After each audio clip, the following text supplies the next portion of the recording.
Then I think the adjustments have to be made for a new world order. And if that means, you have to adjust your religious views and your religious practices, then so be it. This is the new world order. The terrorists aren't these guys with goatees. It's not that little girl well, you don't know that anymore. You're actually going to defend this little girl, not, letting her go. You're actually going to defend this little girl. You're actually going to defend this little girl. You're actually going to defend this little girl. You're actually going to defend this little girl. He is an Emmy and Peabody award-winning comedian. He's appearing next week at the Punchline out in Sacramento, California. It's on April the 21st through the 23rd. You should come on your private jet.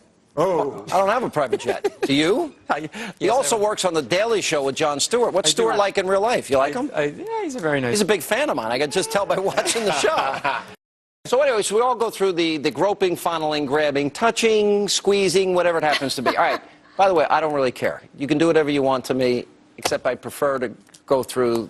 I don't know, but do you want to be seen naked? Or want some wine and music? Ben Franklin said it best. But look at this, a 6-year-old girl. Yeah, You got to be kidding me. No, listen, anything that keeps kids off a plane, I don't care. I really don't, honestly. Listen, they're not sure what to tell her, like what that was about. Just say, look, you were in a long line, you were aggressively touched by a stranger in a costume, you were at Disneyland. Just tell her that. No, but I think this is too much, you guys. This was too much. This was a kid. What does she have? What is she going to do? First of all, look at that. You don't see anything protruding. There's I'm the only one that disagrees because this is the new world order. The terrorists aren't these guys with goatees. It's not that little girl. Well, you don't know that anymore. No, I'm looking at her. Tell me where the bomb is. They have you checking lotion as part of the war on terror. Said those who sacrifice liberty for security deserve neither. We've been sacrificing our liberty for this ridiculous sense of security. Aren't you friends with Chuck Schumer? Didn't he get mad? No, that's I think it's time. I think it's time we have some real security at the airports and not just show that they have. They're patting down 6-year-old and my grandmother. Yeah, but Chris, you're actually going to defend this little girl, not letting her go. I don't want the little girl to be pat down. I don't want that grandmother. The three of you agree, and I disagree. I really do. I mean, they have me checking. I travel all the time. So and they do have me check lotion, and I'm still, because of that idiot Richard Reed with the shoe bomber. What are you doing with the lotion? I'm still checking.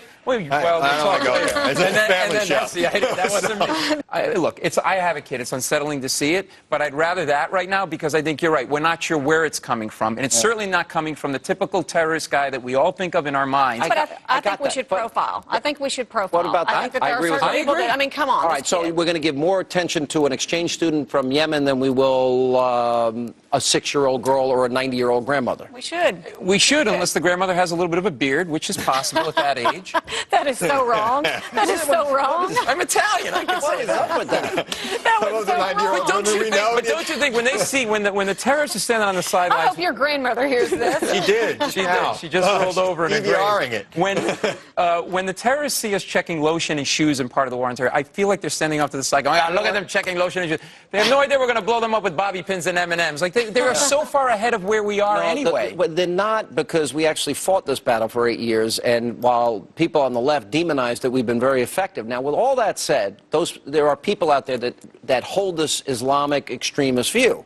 Now, Belgium and France, they said no to the burqa. Well, yeah, look at that. Well, but isn't that necessary? They should. Look, that is a terrorist risk right there. You can't see anything. You just see eyes. Number one, and number two. In the winter in Vermont, you can't see anything either. Would that be a case where we profile? Is that fair? Do you concerned if people are fully covered, loose clothing? Yes. If you don't have a way to be able to monitor what people are doing when they're getting on the plane, then maybe you have to pat them down. But I think patting down a 4-year-old or a 6-year-old is kind of ridiculous right now. So what about I'm asking about people. A woman in a burqa, if you can't scan her, I mean, I don't know, maybe. Listen, I want religious liberty. I feel that often the case that religious liberty doesn't exist for women that live under Sharia. I agree. And I think the adjustments have to be made for a new world order. And if that means, you have to adjust your religious views and your religious practices, then so be it. I really have a hard time believing that God cares how we dress. That's just me.